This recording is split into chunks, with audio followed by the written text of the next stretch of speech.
샬롬. 선생님들 너무나 반갑습니다. 분당 우리 교회 신종철 목사입니다. 저희들이 현장에서 얼굴과 얼굴을 맞대고 다음 세대에 대한 고민도 나누고 또 뜨겁게 기도함으로 여름 사역을 준비해야 되는데 이렇게 온라인으로 만나게 된 것이 너무나 아쉽습니다. 그러나 하나님께서 여러분들이 다음 세대를 향한 그 열정을 우리 하나님이 너무나 기뻐하시는 줄로 믿기 때문에 비록 온라인이지만 함께 은혜 누리고 함께 도전받고 각자의 자리에서 뜨겁게 기도할 때 바라옵기는 여러분들의 삶과 가정과 자녀와 또 다음 세대 현장 가운데 하나님의 은혜가 뜨겁게 임하는 모든 상황을 뚫어내는 하나님의 역사가 임하는 귀한 시간 되시길 주님의 이름으로 축원합니다. 네, 여러분들 제 얼굴만 계속 보시면 민망하시고 힘드실 것을 알기 때문에 제가 강의 PPT를 준비했습니다. 우리 함께 PPT를 보면서 함께 강의를 진행하도록 하겠습니다. 네, 우리 함께 보면서 진행하도록 하겠습니다. 우리 선생님들 우리 강의 주제를 저와 함께 읽었으면 좋겠습니다. 시작. 하나님의 임재 앞에 거하고 다음 세대와 함께 거하는 삶. 예. 뭐 강의 제목으로 여러분 눈치채셨겠지만 여러분 가장 중요한 것은 사역이기 이전에 하나님과의 교제와 관계다. 순서가 뒤바뀌면 큰일 나죠. 네. 먼저 하나님과의 교제 가운데 하나님의 임재 앞에 거해서 그 은혜를 누리고 채워주신 은혜로 다음 세대들에게 나누는 바로 그것이 얼마나 행복한 사역인지를 오늘 함께 나누고자 합니다. 여러분 참 코로나 때문에 고민이 많죠. 저 또한 마찬가지인 것 같습니다. 일단 저희들의 삶도 너무나 힘듭니다. 참 금방 끝날 줄 알았는데 이 코로나가 전 세계를 또 특별히 다음 세대 사역을 이렇게 위축되게 만드는 또 현실을 우리가 맞이했습니다. 또 개인적인 삶도 많이 저희들이 힘겹습니다. 또 탈진도 하신 분도 계시고 보이지 않는 그 상황 속에 어떻게 해야 되나 고민도 많이 되시고 이렇게 낙심할 수밖에 없는 우리들의 상황과 여건이지만 저는 여러분들에게 지금 다음 이미지 하나를 보여드림으로 하나님 바라보기를 원합니다. 저희들이 낙심의 때에 꼭 기억해야 되는 이미지는 바로 이 이미지입니다. 보고 계시죠? 하나님의 뜻, 하나님의 말씀의 볼륨은 가득 올려놓고 내 생각도 세상의 소리도 볼륨을 다 줄여놓는 가만히 보니까 저희들이 하나님의 음성과 하나님의 말씀과 하나님의 사랑에 귀 기울이지 않는 것은 아닙니다. 그런데 하나님에 대한 말씀의 볼륨도 높아져 있지만 내 생각의 볼륨도 높아져 있고 세상의 소리의 볼륨도 높아져 있다 보니 그 소리가 다 섞여 있는 거예요. 그래서 혼란스럽고 그래서 혼미하고 때로 너무나 무겁고 마음이. 그래서 첫 번째 우리의 태도는 세상이 무엇이라 한들 세상의 소리도 줄이고 내 생각과 내 기준과 내 판단의 소리도 다 줄여놓고 오직 이 시간 하나님의 음성과 하나님의 소리에만 귀 기울일 때 하나님께서 우리에게 어떤 말씀하시는지 그 말씀으로 말미암아 소망이 움트고 하나님께서 우리에게 주신 희망이 싹 트는 시간 될 줄로 믿습니다. 선생님들 참 우리가 코로나로 어떻게 해야 되나 많은 고민들이 있지만 다 그 생각 내려놓고 하나님이 무엇라 말씀하시는지 집중하기를 원합니다. 저는 이렇게 하나님께서 말씀하신 줄로 믿습니다. 여호와의 말씀이니라 너희를 향한 나의 생각을 내가 아나니 평안이요 재앙이 아니니라 너희에게 미래와 희망을 주는 것이라. 여러분 믿으십니까? 아멘입니다. 맞아요. 내 생각과 그 다음에 이 세상의 소리는 미래에 안 보이는 것 같고 희망과 소망이 없는 것 같습니다. 그런데 하나님 이렇게 말씀하시죠. 여호와의 말씀이니라. 또 우리를 향한 다음 세대를 향한 하나님의 생각은 평안이고 어떠한 상황이라 할지라도 하나님 안에서 평안을 누리고 그 평안은 미래와 희망으로 연결되게 하신다. 바로 이 말씀이 이루어질 때가 저는 바로 이번 여름인 줄로 믿습니다. 우리가 한 가지 태도는 필요해요. 하나님이 말씀하셔요. 너희가 내게 부르짖으면 내게 와서 기도하면 내가 너희들의 기도를 들을 것이요 너희가 온 마음으로 나를 구하면 나를 찾을 것이요 나를 만나리라. 여러분 지금 이때 저희들이 가장 많이 힘써야 되는 것은 부르짖는 것입니다. 하나님 찾는 것이고 또 우리가 하나님의 말씀에 귀 기울이는 것입니다. 그래서 저는 이 말씀을 이렇게 한번 정리해 봤어요. 어떠한 상황이든 그 상황이 하나님을 만나고 하나님을 경험하는 시작점이 되게 하여 주시옵소서. 아멘. 힘들다면 그 힘든 상황이 하나님을 만나고 하나님을 경험하는 시작점. 이번 여름 사역을 어떻게 펼쳐갈 것인가 그 고민의 상황이 하나님을 만나고 하나님을 경험하는 시작점. 그러하기 때문에 사랑하는 성도님들, 우리 사랑하는 선생님들 꼭 기억하십시다. 고린도후서 12장 9절 말씀에 메시지 성경으로 이렇게 우리에게 권면하셔요. 내 능력은 내 연약함 속에서 진가를 드러낸다. 그것은 곧 그리스도의 능력이 내 위에 머물게 되는 것이다. 할렐루야! 저는 이 말씀 너무나 좋아합니다. 우리 능력 없어요. 우리 참 연약합니다. 그런데 하나님이 약속하셨습니다. 너 연약하지만 네 연약함을 통해 그 상황을 통해 나를 찾고 나를 의지할 때 그리스도의 능력이 우리 가운데 머물게 되어져서 어떠한 상황에도 희망을 선포하고 주님을 바라볼 수 있는 그 은혜를 우리에게 주신다. 이렇게 약속하셨습니다. 그렇기 때문에 선생님들 연약한 우리는 하나님을 필요로 한다라는 것. 야, 이게 얼마나 큰 은혜입니까? 붙들 수 있는 분이 있고 우리 다음 세대 이번 코로나 상황에 어떻게 길어지고 있는 상황에서 사역해야 되는지 우리 연약함과 지혜도 없는 그 모든 상황을 하나님의 필요를 하나님의 도움을 하나님의 은혜를 우리가 요청할 때 그것이 은혜의 시작점이 되어지고 그로 말미암아 이번 여름 사역과 2학기의 사역은 결국엔 하나님의 사랑으로 하나님 한 분만으로 충분합니다 라고 고백하게 될 때 비로소 믿음의 능력을 누리며 살아가는 이번 여름 사역과 주일학교가 될 줄로 믿습니다. 그러면 선생님 무엇보다 먼저 우리 내면을 정직하게 하나님 앞에 보여드리는 게 필요할 것 같아요. 그것이 어떤 의미냐면 바로 과연 내 안에는 하나님의 은혜가 얼마나 채워져 있는가. 우리 모두에겐 다 은혜가 필요합니다. 은혜의 충전이 필요하죠. 지금 내 내면의 상태는 은혜가 충만한가? 아니면 은혜가 많이 고갈됐는가? 야, 아니면 완전히 방전됐는가? 사랑하는 선생님들 그거 아세요? 뭐 가득 채워져 있든 방전이 됐든 고갈되었든 그거는 전혀 중요치 않습니다. 왜냐하면 하나님은 채워주실 거기 때문이에요. 가득 채워주시길 때문에 가득 음. 그렇다면 선생님들 한번 우리 내면을 하나님 앞에 정직하게 보여드리는 게 필요할 것 같아요. 아, 참 내 안에는 은혜가 가득한가?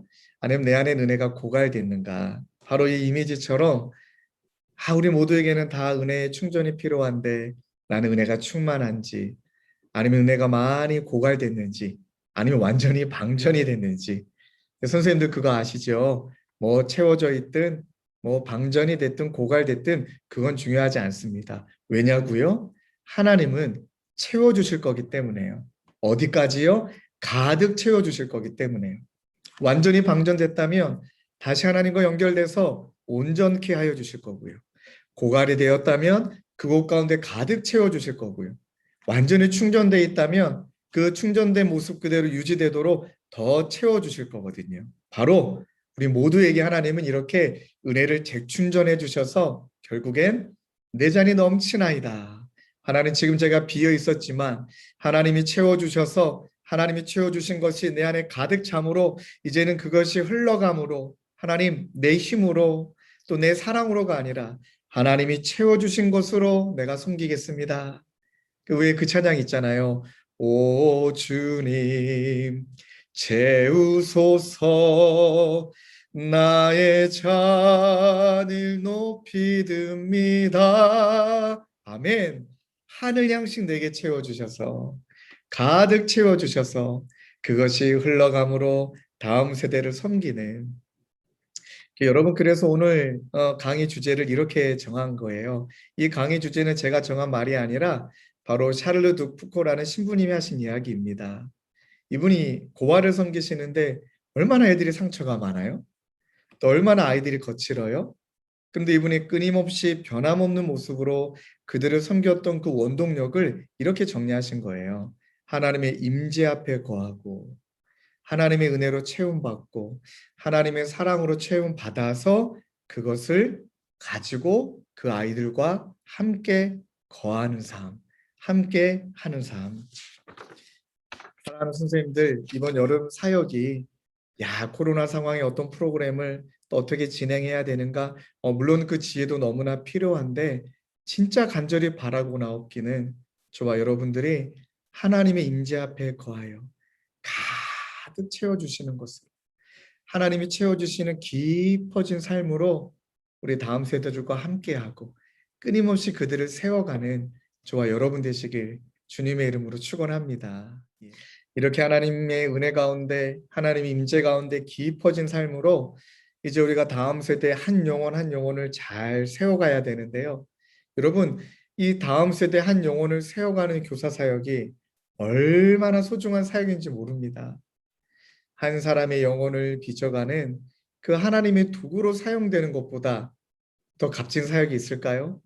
하나님이 그 영혼을 빚어가시는 일에 우리를 사용하신다. 얼마나 가슴 뛰는 사역입니까? 이 사역을 감당함에 있어 이 사역을 우리가 실행함에 있어 우리 마음속에 꼭 잊지 말아야 될 태도가 있습니다.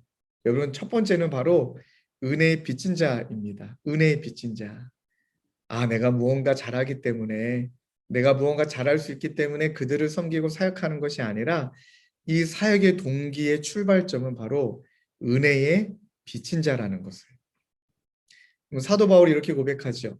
내가 나 된 것은 하나님의 은혜로 된 것인데 내게 주어진 그의 은혜가 헛되지 아니하여 내가 모든 사도보다 더 많이 수고하였으나 내가 하는 것이 아니요 오직 나와 함께 하신 하나님의 은혜로라. 이 말씀을 보니까 다른 사도보다 더 많이 수고했대요. 더 열심히 냈습니다. 그런데 내가 한 것이 아니다. 이야, 아주 높은 이 수준 아닙니까? 최선을 다했는데 내가 안 했대요. 정말 힘을 다했는데 내가 안 했대요. 내가 한 것이 아니고 오직 나와 함께 하신 하나님의 은혜다. 어떤 말일까요?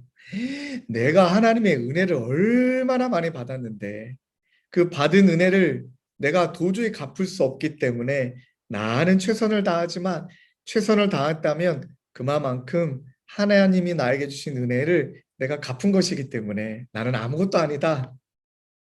이 고백이 우리에게 있어야 됩니다.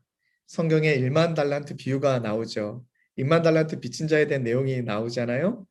그 내용을 우리 함께 좀 영상으로 보고 우리가 이 은혜의 빚진 자의 마음을 왜 잃어버리지 말아야 되는지 함께 보도록 하겠습니다.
네, 잘 보셨죠?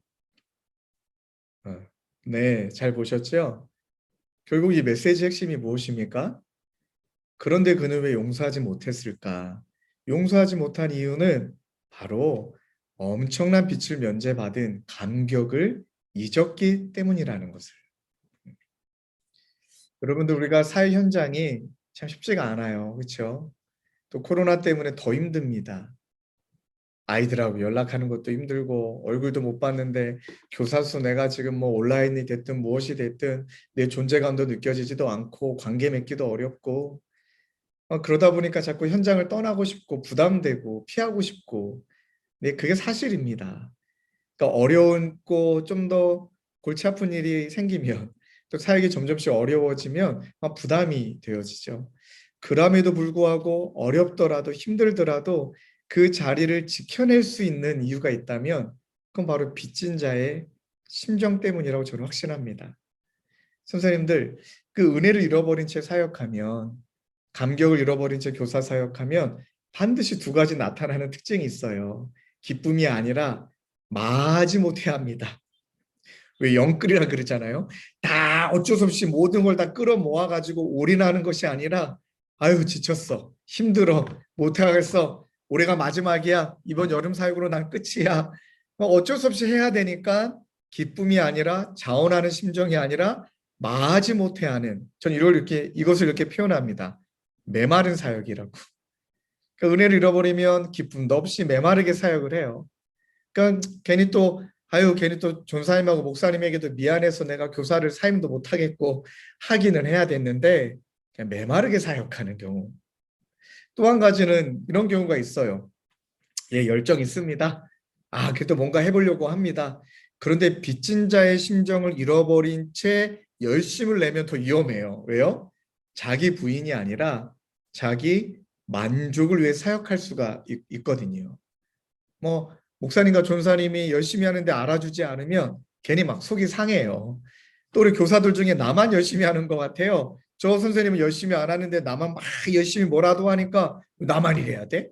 왜 나만 이렇게 고생해야 돼? 이런 생각도 들고요. 또 열심히 한 것만큼 반응이 없는 경우, 아이들이나 또 어떤 사역을 펼쳤을 때 그 사역이 잘 이루어지지 않은 것 같을 때는 막 마음이 낙심이 됩니다. 아니에요. 빚진 자는요, 어떤 것도 주장할 이유가 없는 거예요.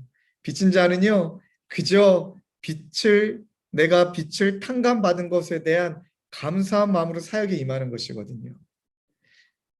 그렇기 때문에 우리 사랑하는 선생님들 중에 지금 강의를 듣는 선생님들 중에 마음이 좀 메마르신 분이 계시다면 그리고 혹시나 자기 만족을 위해 열정을 내신 분들이 있다면 다시금 우리가 십자가 앞으로 나아가 우리가 어떤 은혜를 받았는지 우리가 어떤 사랑을 받았는지를 기억할 때 그 빚진 자의 심정이 회복되어서 이번 여름 사역은 정말 빚진 자의 심정으로 바울처럼 내가 다른 사도보다 더 많이 수고하였지만 난 아무것도 한 게 없다. 오직 하나님의 은혜입니다. 라고 고백하는 저와 여러분 되시길 주님의 이름으로 축원합니다. 할렐루야.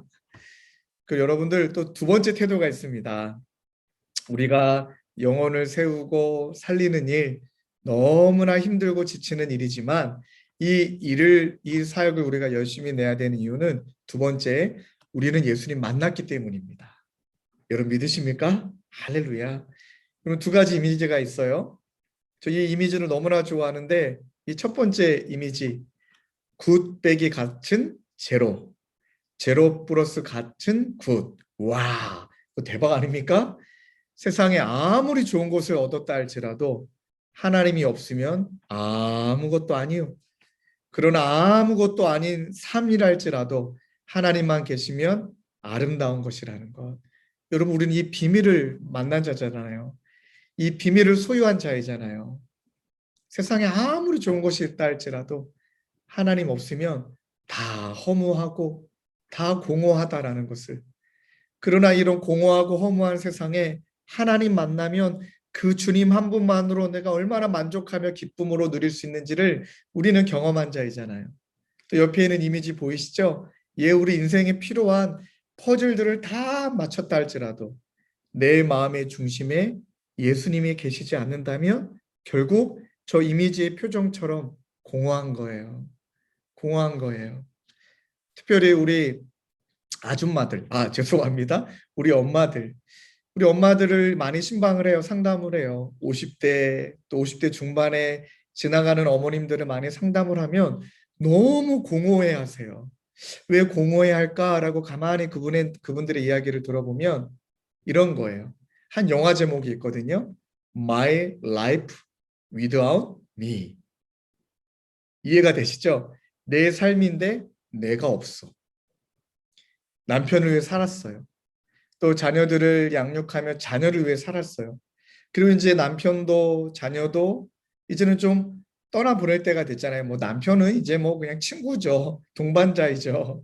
그리고 자녀들은 이제 나이가 들면 떠날 때가 되잖아요. 그렇게 시간을 내 젊음을 다 보내고 나서 가만히 나를 보니까 나를 잃어버린 채 산 거예요. 너무 공허하시대요. 너무 마음이 메마르시대요.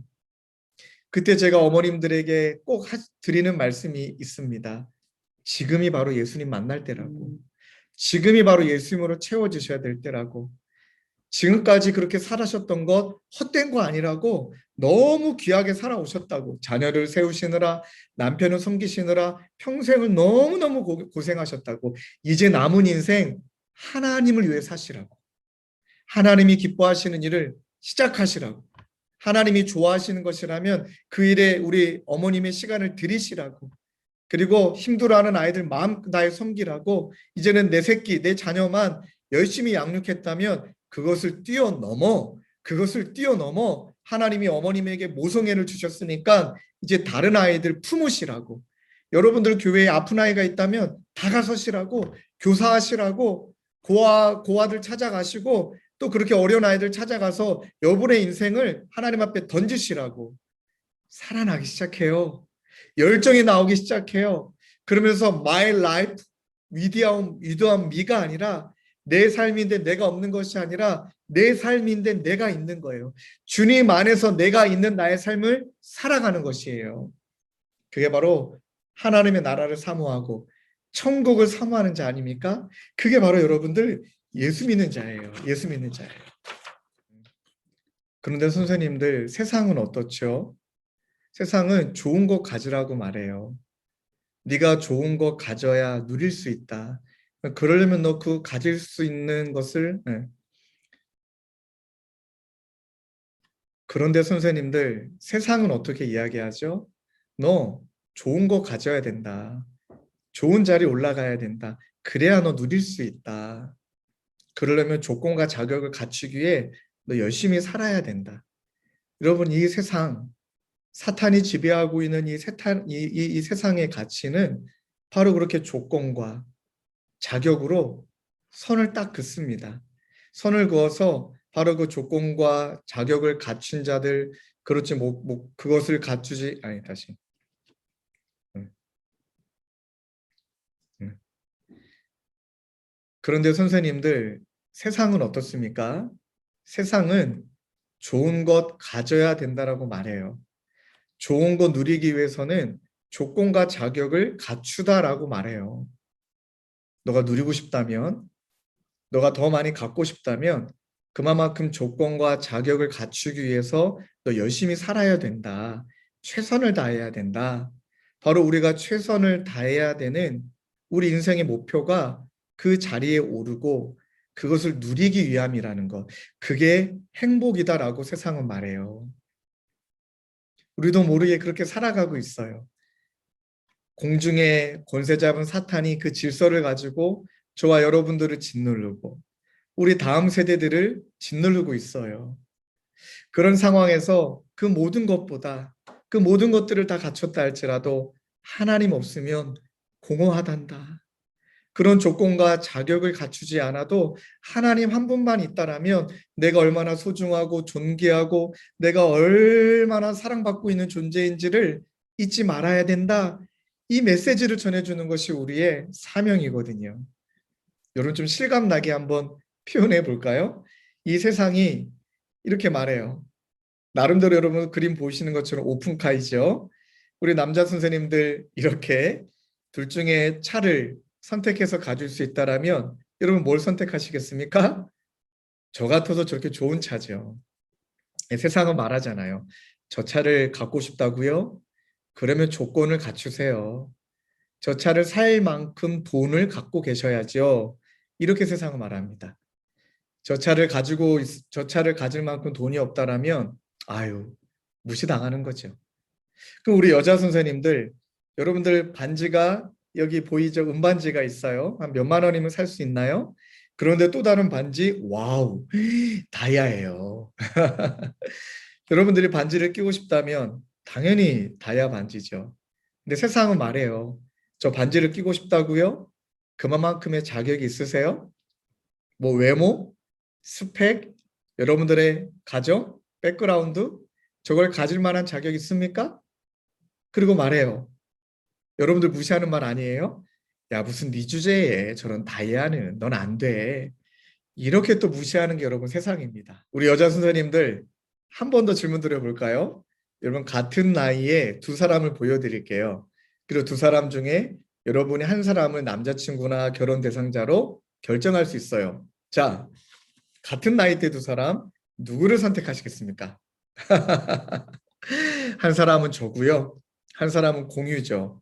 같은 나이랍니다. 아우 주여. 근데 제가 여자여도 당연히 공유를 선택하지요. 근데 세상은 뭐라고 말해요?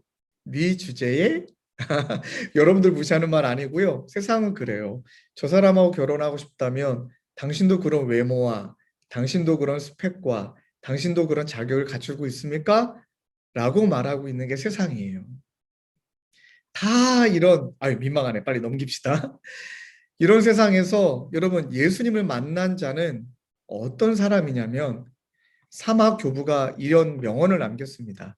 그리스도인이란 예수 믿는 사람이란 그리스도를 모방하는 자를 뜻한다. 아, 저는 이 말이 너무너무 좋습니다. 세상이 조건과 자격으로 들이되어서 차별하고 구분짓고 구별하는 그런 세상이 사탄이 만든 질서인데 하나님은 그런 질서를 만들지 않으셨죠. 하나님은 우리를 창조하시되 하나님의 기쁨이 되기 위해 하나님께 영광이 되게 우리를 만드셨죠. 한 사람 한 사람 목적과 뜻을 가지고 우리를 지으셨단 말이죠. 근데 우리가 예수님을 믿었다라면 그것을 믿는 자예요. 그리고 아직까지 다음 세대들이 이렇게 조건과 자격으로 차별하고 구별짓는 세상 가운데 그게 아니란다. 그거는 세상의 질서이지 하나님의 질서는 그렇지 않단다라고 예수 믿는 자로서 끊임없이 그들에게 예수님이 우리 가운데 보여주셨던 모습을 모방하며 그들에게 보여주는 것이에요. 구체적으로 그리스도를 모방한다는 것은 무엇입니까? 바로 고린도전서 4장 15절 말씀 아니겠습니까? 그리스도 안에서 일만 스승이 있으되 아비는 많지 아니하니 그리스도 예수 안에서 복음으로써 내가 너희를 낳았습니다. 여러분 이 말씀의 핵심이 무엇입니까? 스승과 아비가 있다. 스승은 가르치는 자지만 가르침이 필요하죠. 그런데 아비는 생명을 낳고 생명을 자라게 하는 목양자입니다. 저도 주일학교 현장에 있으면서 아이들을 가르치려고 애쓸 때, 또 가르치는 분들이 많을 때 반드시 논쟁이 일어나더라고요. 어떻게 가르쳐야 되는지, 또 어떻게 가르치는 게 더 현명한 것인지, 그것이 더 효율적인지, 그리고 또 아이들에게 가르쳤는데 가르침대로 하지 않을 때는 또 막 혼을 내요.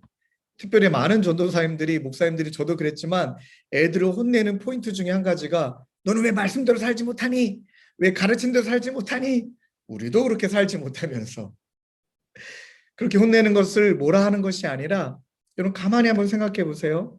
가르치는 자로 가득 차 있다라면 반드시 논쟁도 있고 분쟁도 있고 뭐가 맞느니 틀리느니 또 그렇게 됐느니 안 되느니 막 그런 이야기가 많이 난무할 거예요. 그런데 아비는 가르치는 자를 넘어서 생명을 낳고 그 생명을 자라게 하는 목양자입니다. 목양자입니다. 여러분, 목양이라는 게 뭘까요? 이 목양이라는 이야기를 할 때는 꼭 세 가지를 기억하셔야 됩니다. 첫 번째는 관계예요. 자녀와 깊은 인격적인 관계를 맺고 그 자녀를 관리하는 것이 아니라 관계를 맺으며 그 아이를 자라게 하는 게 바로 아비 아니겠습니까? 똑같이 여러분들 교사도 마찬가지입니다. 여러분 지금 아이들 관리하고 있다라면 죄송하지만 여러분 목양자는 아닙니다. 얘가 잘 출석하고 있는지, 혹시나 주일날 아이들과 온라인으로 만나든 현장에 만나서 누구 왔니? 아유, 잘 지냈니? 이렇게 대화를 시작하고 있다면 죄송하지만 그거는 관리예요. 진짜 관계를 맺고 있는 교사라면 그 아이가 주중에 어떤 일을 겪고 있는지, 또 어떤 고민이 있는지, 또 어떤 아픔이 있는지, 때로는 아이들이 뭐 카톡에 답이 없고, 때로는 그들이 뭐 우리의 관계를, 다가서는 관계를 그 아이들이 더 다가오지 않는다 할지라도 끊임없이 인격적인 관계를 맺으며 그 아이와 관계 가운데 호흡하는 거. 여러분들, 이 코로나 상황에 아이들 만나서 또 주일날 만나서 아이들과 함께하는 거 쉽지가 않습니다.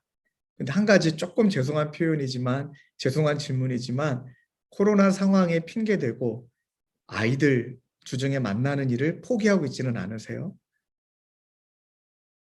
코로나 상황을 우리가 빗대어서 어차피 만날 수 없으니까 그 아이를 향한 나의 관심과 끊임없이 관계 맺는 것조차도 지금 내가 멈춰져 있는 건 아닌가요? 때로는 편지도 보내보고, 때로는 그 아이의 집을 찾아가서 만나지 못한다 할지라도 그 아이의 어떤 뭐 아파트면 뭐 집이면 문 앞에다가 편지라도 붙여 놓고 오고, 끊임없이 그렇게 관계를 맺고 이어가려고 애쓰고 계시나요? 아니면 그 모든 것들이 다 멈춰져 있나요? 그렇다면 저와 여러분들은 스승은 될 수 있지만 아비는 아닐 수 있습니다. 아유, 좀 세게 해서 죄송합니다. 그래서 아비는 양 냄새 밴 목자로 살아갑니다. 아이들의 슬픔의 현장에 함께하고, 아이들이 울고 있는 현장에 가서 함께하고, 그들의 눈물을 닦아주고. 그러하기 때문에 여러분, 이 성경에 나오는 목자는 늘 양들과 함께 자는 목자이기 때문에 울타리 안에 양을 가둬두고 그 안에서 지키기도 하지만, 그렇게 어디에 풀이 있고 어디에 물이 있는지 그렇게 유목 생활을 하기 때문에 늘 양과 함께 자요. 그래서 양 냄새가 목자에겐 배어져 있습니다. 여러분, 그게 바로 아비의 심정, 그게 바로 목양자입니다. 그래서 우리가 기도해야 될 한 가지 제목이 있어요. 우리 힘으로 안 된다는 거예요. 아까 말씀드렸지만 빚진 자의 심정으로 우리가 우리 마음에 머물러 있지 않다면, 또 우리가 예수 믿는 자로 예수님을 믿는 게 무엇인지 우리 자녀들에게 가르치는 것도 중요하지만, 복음을 전하는 것도 중요하지만, 그리스도로 예수님을 모방하는 자로 살아감에 있어서 정말 저와 여러분들에게 필요한 것은요, 사랑입니다. 바로 사랑입니다. 여러분, 고린도전서 12장 31절 말씀에 더욱 큰 은사를 사모하라.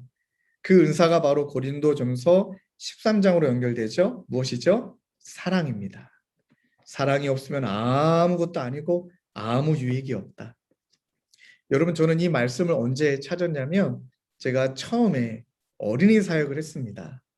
제가 지금은 뭐 이렇게 많이 이렇게 애들이 좋아할 외모는 아니지만, 근데 제가 20대 초반에는요, 정말 아이들이 좋아하는 귀염귀염한 외모였습니다. 키도 작고요, 외모도 귀엽고요. 그러니까 우리 아이들이 저를 진짜 좋아했습니다.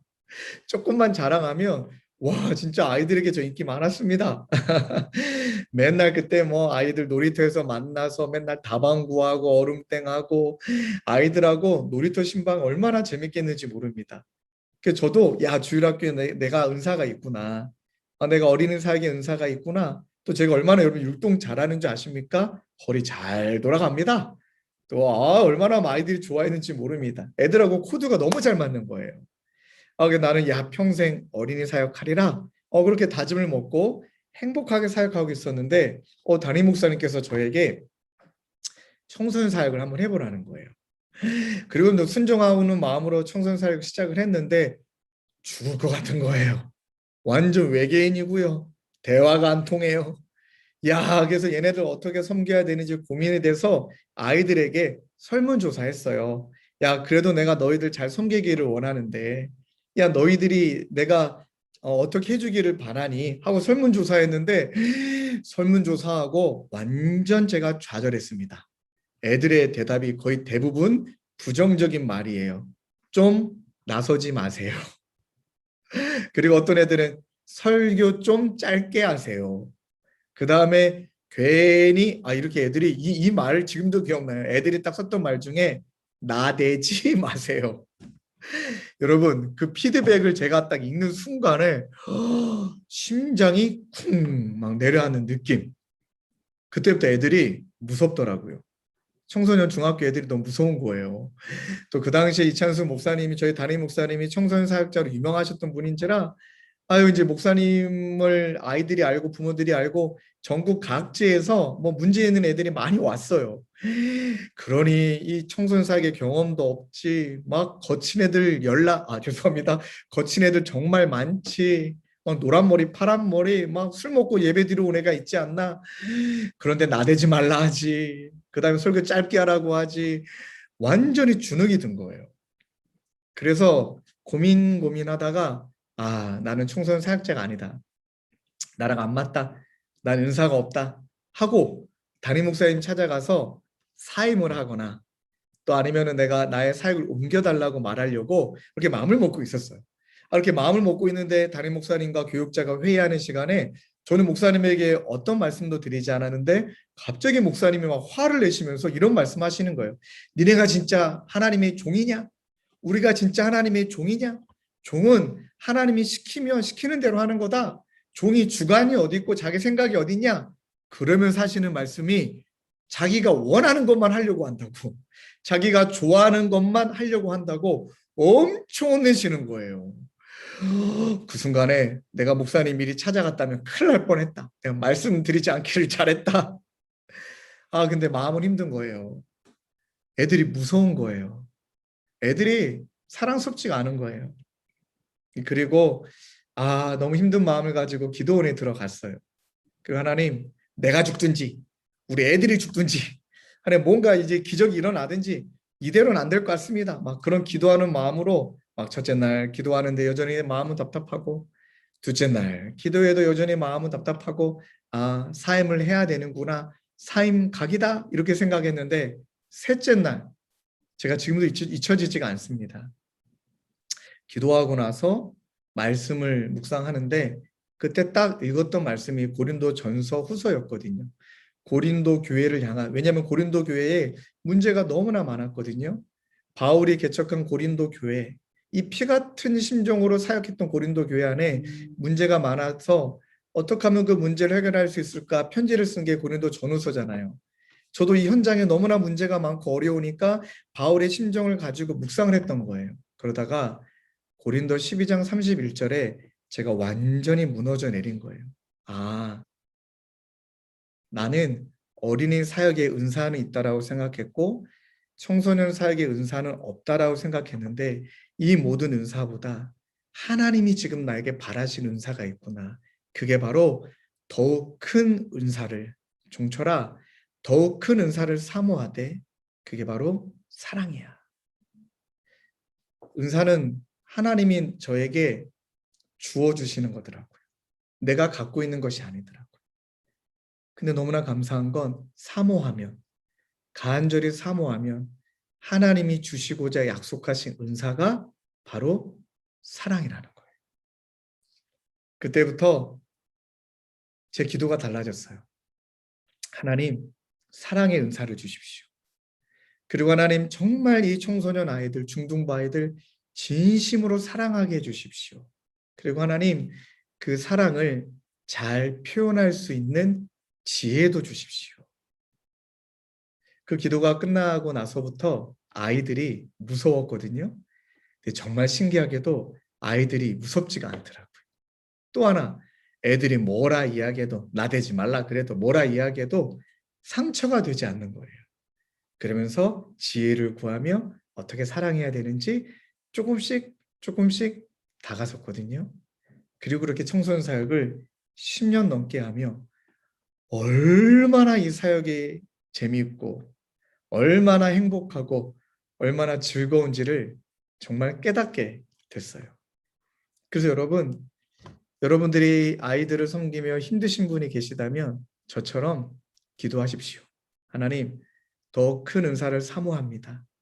바로 그것이 사랑인데 그 사랑의 은사를 나에게 주셔서 그 사랑으로 아이들을 잘 섬기고 그 사랑을 잘 표현할 수 있는 지혜를 주셔서 하나님 그 아이들이 사랑을 느끼고 사랑을 받고 사랑으로 충전될 수 있는 하나님 그런 교사 사역 되게 하여 주옵소서. 그렇게 기도하시는 저와 여러분 되셨으면 좋겠습니다.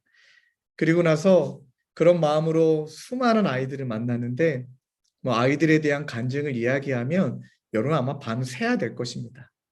근데 제가 공통적으로 우리 아이들에게 하는 말이 있어요. 힘들어하는 아이들, 너무나 지쳐있는 아이들, 열등감에 심해 있는 아이들, 상처가 많은 아이들, 꼭 그 아이들에게 사랑으로 관계 맺고 또 양 냄새의 목자로서 그 아이들의 아픈 현장으로 뛰어들고 그리고 나서 그 아이들이 마음이 열려 있을 때 때로는 강하게, 때로는 부드럽게, 그러나 단호하게 이렇게 말합니다.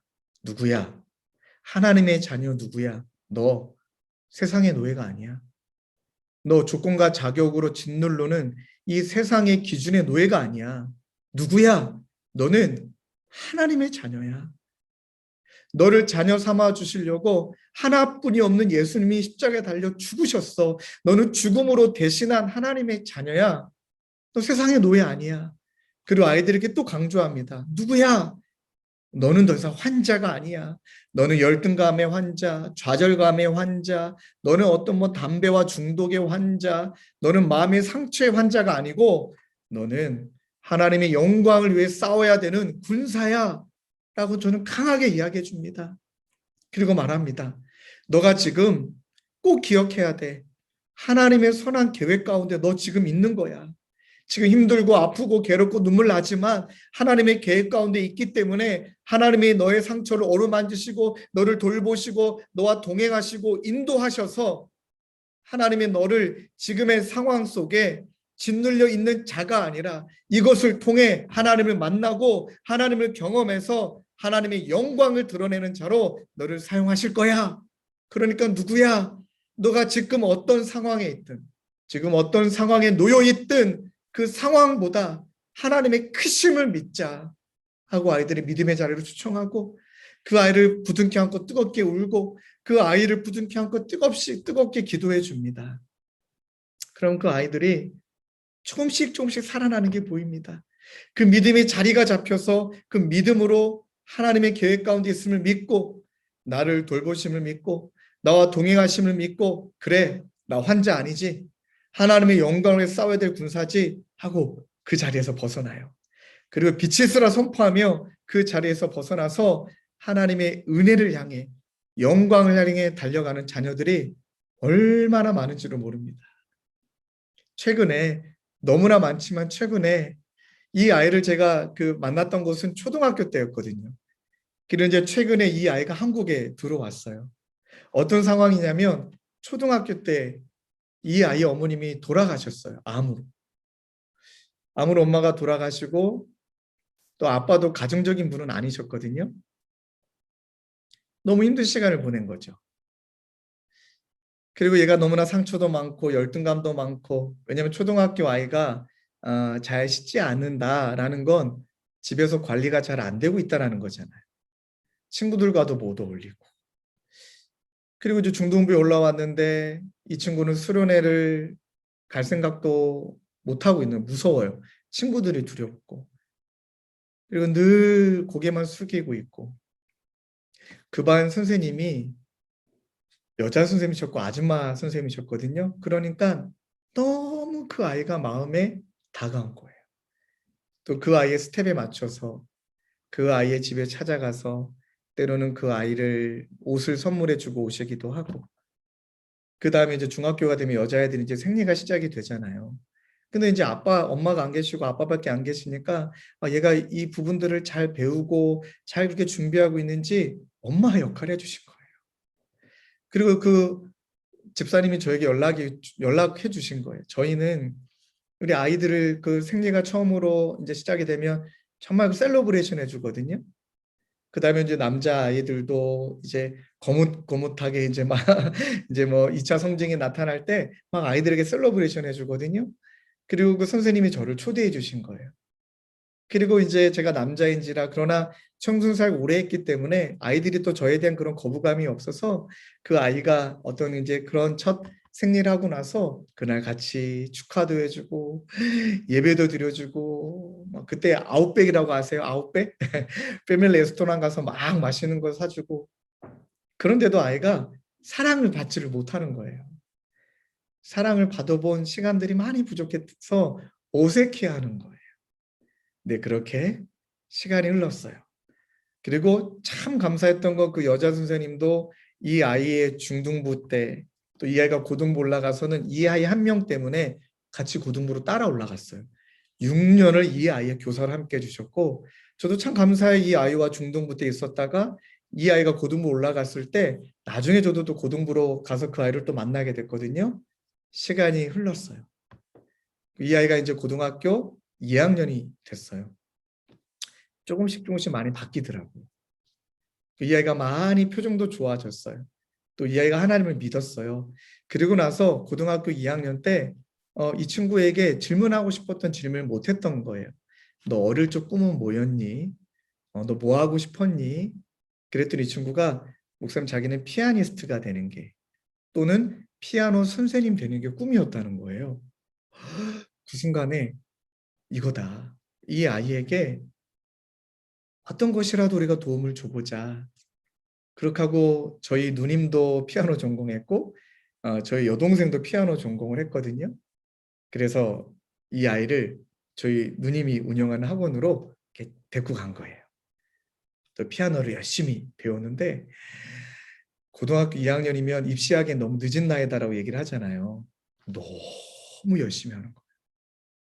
그리고 저희 누님이 이 친구에게 피아노 학원에서만 가르치는 게 한계가 있으니까 또 피아노 학원에서 배우는 아이들은 또 뭐 이렇게 입시하는 애들은 뭐 큰 선생님, 작은 선생님 이렇게 나누잖아요.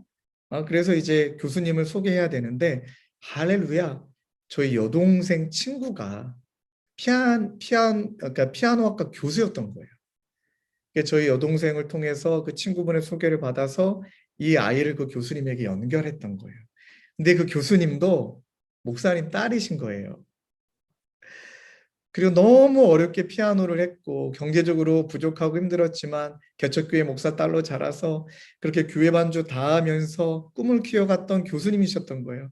그러니까 그렇게 힘든 아이의 상황이 마음에 이제 들어오신 거예요. 그리고 열심히 그 아이를 고등학교 2학년, 고등학교 3학년 2년 동안 정말 마음을 다해 교수님이 그 아이를 섬겨주신 거예요. 야, 되게 고민이 됐어요. 보내기는 보냈는데, 야, 이거 레슨비 어떻게 해야 되나 하고 제가 그 교수님께 연락을 드렸을 때 교수님 한 번 레슨 받으실 때 얼마 받으십니까? 그때 얼마를 받으신다는 거예요. 근데 딱 하시는 이야기가 목사님, 저도 어려운 시간이 있었기 때문에 이 아이에게 말하지 마세요. 그러나 제가 이 아이의 레슨비는 받지 않겠습니다. 이러시는 거예요. 제가 할렐루야 감사합니다 하고 툭 받았을까요? 안 그랬어요. 제가 교수님께 말했습니다. 교수님, 그러시면 안 됩니다. 그러나 좀 싸게 해 주십시오. 왜 그랬냐면 당연히 수고에 대한 대가는 받으셔야 합니다. 이 아이를 섬겨주시는 건 마음으로 열정을 다해 1시간을 다해 레슨해 주시더라도 1시간을 쏟아 부어 주십시오. 그러나 부족하지만 일종의 사례는 약속하지만 제가 드릴 것입니다. 그렇게 하고 뭐 저도 뭐 돈 많은 사람이 아니지만 그 아이의 레슨비를 계속 좀 섬겼어요. 그리고 나서 이 아이에게 문자가 왔어요. 여러분 잘 안 보이시겠지만 한번 읽어드릴게요. 그 당시 상황이에요. 목사님 감사합니다. 사실 가정에 대해 하나님께 불만이 너무 많았던 것 같아요. 엄마가 돌아가신 것도 이해가 안 갔고 다시 아빠가 새 엄마랑 따로 사시기로 결정하셨다 할 때도 하나님께 원망 아닌 원망을 한 것 같아요. 왜 나는 왜 나는 정상적이고 온전한 가정에서 자라나지 못하나? 나는 엄마의 사랑을 받을 수 없는 건가? 라는 생각들을 많이 했어요.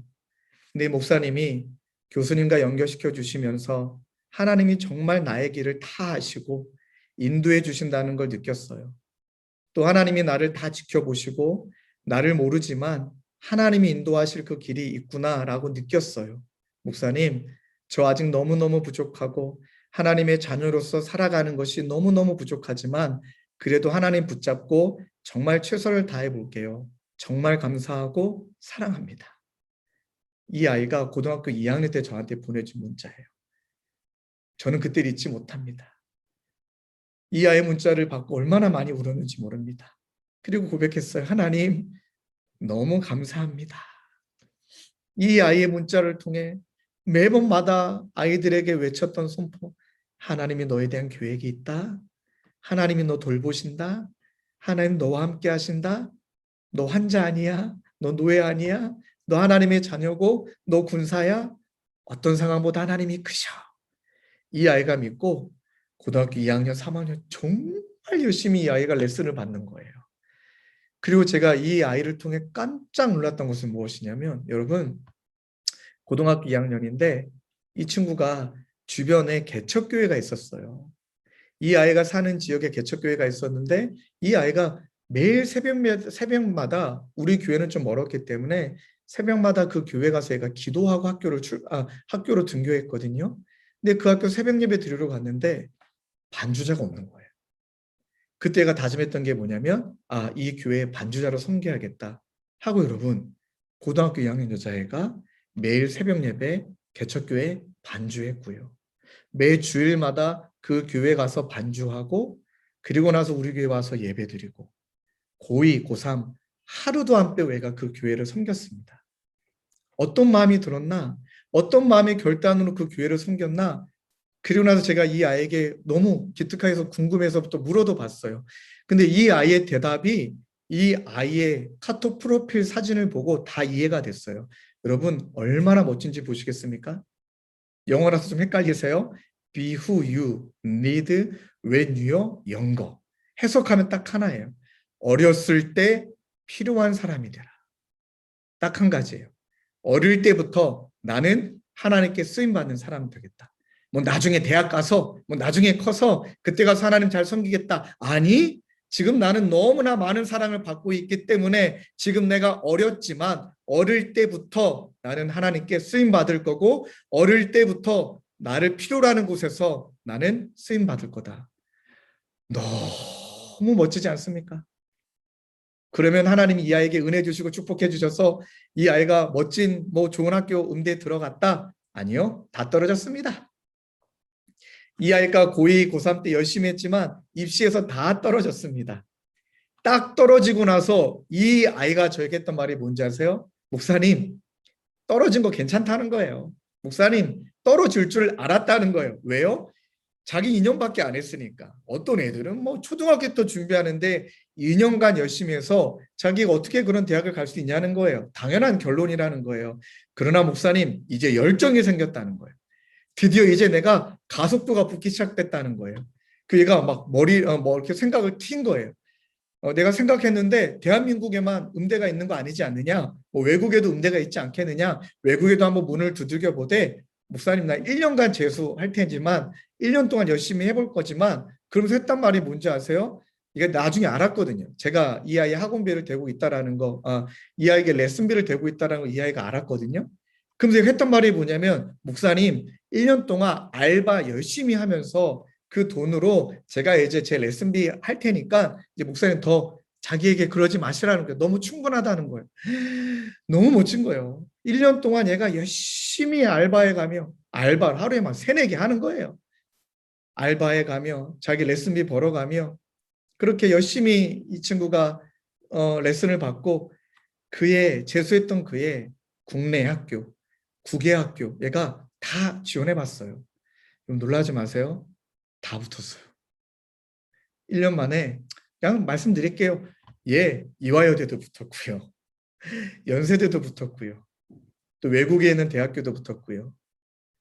그리고 기도하다가 얘가 외국으로 너무 가고 싶었는데 이제 돈이 없으니까, 경제적으로 좀 어려움이 있으니까, 그때 제가 기억이 나요. 우리 그때 같이 섬겼던 고등부 선생님들하고, 아니 이럴 때 여러분들 돈 쓰라고 있는 거 아니냐고 제가 당당하게 요구했어요. 지금 돈 있으면 갖고 오라고. 제가 칼만 안 들었지 강도 아닙니까? 얘가 처음 가가지고 좀 정착할 수 있는 돈은 우리가 좀 만들어줘야 되지 않겠냐고 하고, 선생님들에게 이 아이가 다 우리 고등부 출신이라는 거 다 알기 때문에 선생님들이 이렇게 헌금해 주시고 저렇게 헌금해 주시고, 얘가 장학생으로 붙던 건 아니니까 너무 은혜가 됐던 건, 얘가 외국 학교를 선택하고 그 학교 첫 학기 그 등록금 낼 수 있는 비용, 또 얘가 첫 학기 좀 살 수 있는 어떤 생활비가 다 모아진 거예요. 그 제가 멋지게 딱 고등부 선생님 일동 해가지고 이 아이에게 장학금을 너에게 선생님들이 맡긴다. 자, 이거 가지고 너 외국 나가라 하고 얘가 이제 외국 나간 거예요. 그 아이의 사진을 좀 보여드릴까요? 얘예요. 사랑하는 지연이. 그리고 최근에 열심히 공부하고 열심히 하다가 한국 잠깐 들어왔거든요. 여러분 놀라지 마세요. 가서 한 학기는 등록금 내고 다녔는데요. 남은 학기 지금 다 장학생이에요. 그리고 또 미국에 있는 어려운 교회 여전히 반주하고 있고요. 그리고 그 학교에서 뭐 워낙 유명한 학교니까 이 친구가 그 학교에서 딱 한 명만 주는 그 학교의 이름으로 장학금을 주는 장학생이 이 아이가 됐어요. 그리고 얼마 전에 이 친구를 만나서 또 이제 격리 기간이 있었기 때문에 격리 끝나자마자 만나서 뭐 그동안 나눴던 이야기를 나누는데 그때 제가 깨달은 게 있어요. 저보다 더 큰 사람이 돼 있더라고요. 아유, 저는 비교할 수 없을 만큼 크게 쓰임 받고 있는 사람이 되고 있더라고요. 그 이 친구의 꿈이 뭔지 아세요? 이 친구가 열심히 준비해서 뭐돈 많이 버는 피아니스트, 뭐 인정받는 피아니스트가 아니라 선교사예요. 음악 선교사. 이 친구가 매년 여름 때마다 코로나 터지기 전에 선교를 간 거예요. 그랬더니 저기 아프리카에 있는 친구들이 음감이 너무 좋다는 거예요. 와, 우리 그 아프리카에 친구 있는 그 친구들이 리듬감도 너무 좋고 음악을 되게 빨리 배우고 또 그때 이 친구가 가서 거기는 조그만한 아주 낡은 그 올갱 같은 피아노가 있길래 아이들을 잠깐 가르쳤다는 거예요. 애들이 너무 빨리 습득을 하더래요. 그때부터 이 친구의 꿈이 생긴 거예요. 아, 하나님이 나를 어려운 시간들을 지나가게 하시고 내가 얼마나 부족한 사람이지만 내가 얼마나 더 소중한 사람인지 알게 하셨다면 그렇게 고아가 너무나 많은 그 땅에서 하나님이 나를 부르시는구나 하고 이 친구의 꿈은 나중에 피아니스트가 되고 그리고 피아니스트가 되어서 이 친구가 그 현장으로 들어가 음악 선교사가 되는 게 우리 지연이의 꿈이에요. 선생님들, 또 주일학교 선생님들, 저는 한 가지 부인할 수 없습니다. 제 주변에 이런 아이들이 많거든요. 이렇게 하나님의 쓰임받기 위해 열심히 살아가고 있는 제자들이 많거든요. 그러면서 아이들이 이제는 제자가 동역자가 되어서 하나님의 나라를 더 멋지게 살아내고 있는 친구들이 많아요.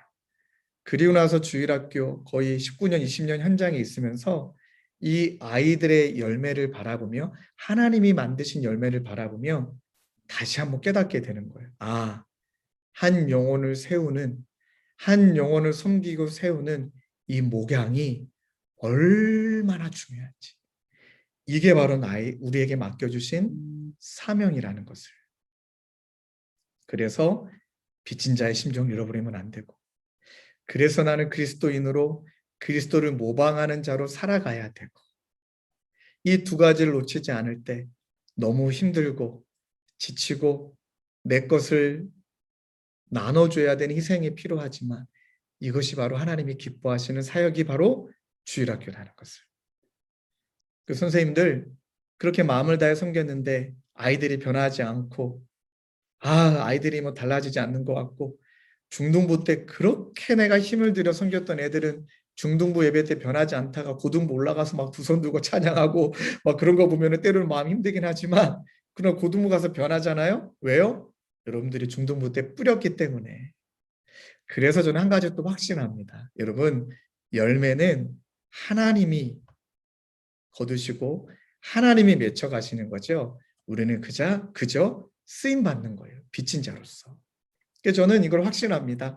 아이들이 하나님 만나고 하나님이 변화시키는 때가 다 그 때가 있다. 할렐루야. 다 때가 있다. 우리 아이들이 하나님을 만나고 변화가 일어나고 죄로부터 자유함을 얻고 이제 세상의 질서가 아니라 하나님의 질서로 살아가는 그 다 때가 있다. 그때는 하나님만 아신다. 우리는 모른다. 우리는 알 바 없다. 상관없다. 그저 우리는 묵묵히 이 사역을 감당하는 것이죠.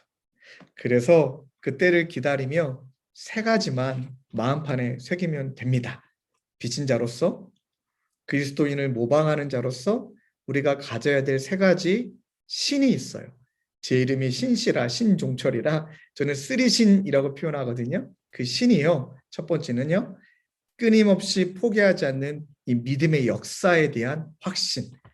하나님이 반드시 그 때를 주실 것이라는 이 역사에 대한 확신 있어야 되고요. 두 번째는요. 끊임없이 사랑의 수고를 내가 끊지 않겠다라는 헌신. 예. 끊임없이 사랑의 수고를 다하겠다라는 헌신. 마지막 세 번째는요. 누가 뭐라 그래도 야, 너 그렇게 한들 네 알아주기라도 하니? 너 그렇게 애쓴다고 누가 인정이라도 해주니? 그냥 너나 잘해. 너부터 챙겨. 별의별 이야기가 다 들어와도 반드시 하나님이 하나님의 때에 우리를 통하여 그렇게 열매를 맺혀 주실 거라는 그 소망을 믿고 소망을 믿는 인내 가운데 내 마음에 갖고 있는 이 소신, 확신, 헌신, 소신 이 세 가지 붙들 때 하나님이 역사하실 거예요. 그래서 마지막으로 이 말씀을 여러분들에게 선포하고 강의를 마치고 싶어요. 우리가 선을 행하되 낙심하지 말지니 포기하지 아니하면 때가 이름에 거두리라. 할렐루야. 아멘입니다. 사랑하는 선생님들, 참 힘든 시간, 또 주일학교 사역 결코 쉽지 않지만 하나님께서 하나님의 임재 아래 거하여 우리가 얼마나 빚진 자로서 얼마나 큰 은혜를 누리고 얼마나 큰 사랑을 받은 자인지를 또 고백하고 그리고 예수 믿는 자로 정말 예수님을 모방하되 양 냄새된 목자로 또 목양하는 어떤 그런 관계를 맺는 자로 끊임없이 우리 자신을 쳐서 복종함으로 확신과 소신과 그 다음에 우리 가운데 주신 이 헌신으로 나아갈 때 하나님께서 때가 이름에 거두리라. 이 마음을 가지고 오늘도 끊임없이 아이들을 위해 애쓰고 끊임없이 이번 여름 사역도 그 눈물로 나아가시는 우리 귀한 선생님들 되시길 주님의 이름으로 축원합니다. 그 마음을 담아 여러분들께 다시 한번 빛이 있으라. 생명의 빛이 우리 귀한 사역 현장 가운데 여러분들의 가정 가운데 가득히 원하는 마음으로 빛이 있으라 선포하고 강의를 마치겠습니다. 빛이 있으라. 할렐루야.